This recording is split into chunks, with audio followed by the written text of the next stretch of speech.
Hai Sobat Biologi, kali ini masih bertemu dengan mata kuliah evolusi, yaitu mengenai proses yang mempengaruhi evolusi. Sebelumnya, perkenalkan, my name is Tiara Anggraini dengan NIM 18 13 04 10 25 dari kelas 6A Pendidikan Biologi. Langsung saja. Evolusi. Apa sih itu evolusi? Jadi, evolusi ini adalah suatu proses pewarisan sifat organisme yang berubah dari generasi ke generasi dalam kurun waktu yang lama atau hingga jutaan tahun. Dalam hal ini juga dikenal pula teori evolusi, di mana dalam teori tersebut dipelajari mengenai faktor-faktor yang mendorong terbentuknya berbagai makhluk hidup seperti yang hidup di dunia saat ini. Next, proses yang mempengaruhi evolusi ini ada 6. Yang pertama ada perkawinan acak, kedua migrasi, ketiga hanyutan genetik, keempat seleksi alam, kelima mutasi, dan yang terakhir itu rekombinasi dan seleksi. Kita akan membahas satu persatu tentang proses yang mempengaruhi evolusi ini. Baik, yang pertama itu adalah perkawinan tak acak. Jadi, perkawinan tak acak ini secara umum dipengaruhi oleh faktor pilihan. Sebagai contohnya yaitu secara naluriah, burung merak betina ini akan memilih merak jantan yang memiliki bulu ekor besar dan indah. Kemudian yang selanjutnya kita bahas yaitu adalah migrasi.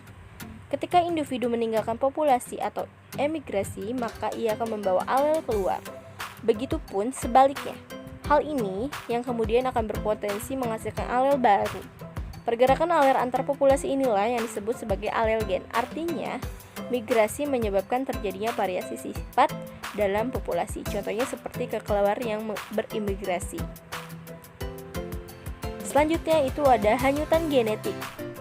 Nah, ketika sebagian anggota populasi ini terpisah dari populasi besar ataupun kawin hanya dengan antar populasi mereka, maka yang terjadi yaitu frekuensi alelnya akan berubah.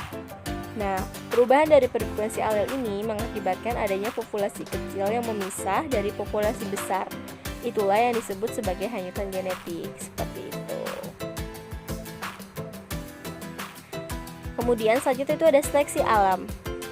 Seleksi alam adalah terjadi perubahan pada suatu lingkungan hidup, dan perubahan inilah yang kemudian akan berpotensi mengakibatkan evolusi. Sebab ketika kita menghadapi perubahan ini, maka organisme mungkin akan dapat menyesuaikan diri dengan lingkungan yang baru dan untuk mempertahankan kelangsungan hidupnya. Selanjutnya yaitu ada mutasi.